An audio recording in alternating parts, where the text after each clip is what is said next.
When Wolfgang Amadeus Mozart wrote his horn concertos, the French horn hadn't been invented yet.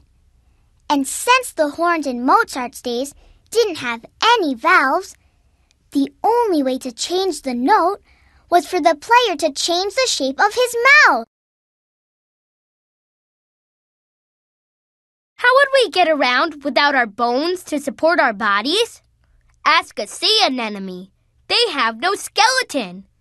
While they spend most of their life attached to rocks and coral, they can slowly slide from place to place if they need to get somewhere. Are pufferfish full of hot air? When puffers or blowfish blow themselves up, they're actually filling their bodies with water, not air.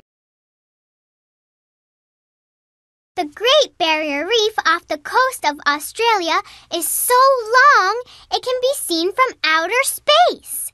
Since the reef is made up of living coral, many people call it the longest living organism in the whole world.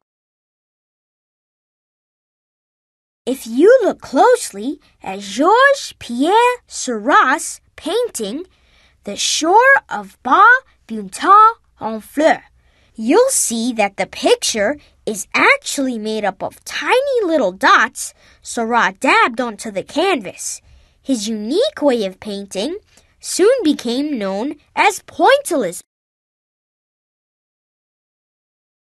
Georges-Pierre Seurat spent his winters in Paris, where he'd work on one big painting all season long.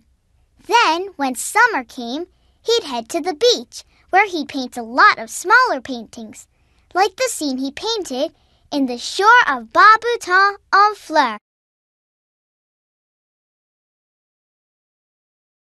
What does a French horn and your small intestine have in common? If you were to uncoil all the tubing in a French horn, you'd have a horn that was as long as your small intestine, more than 20 feet long.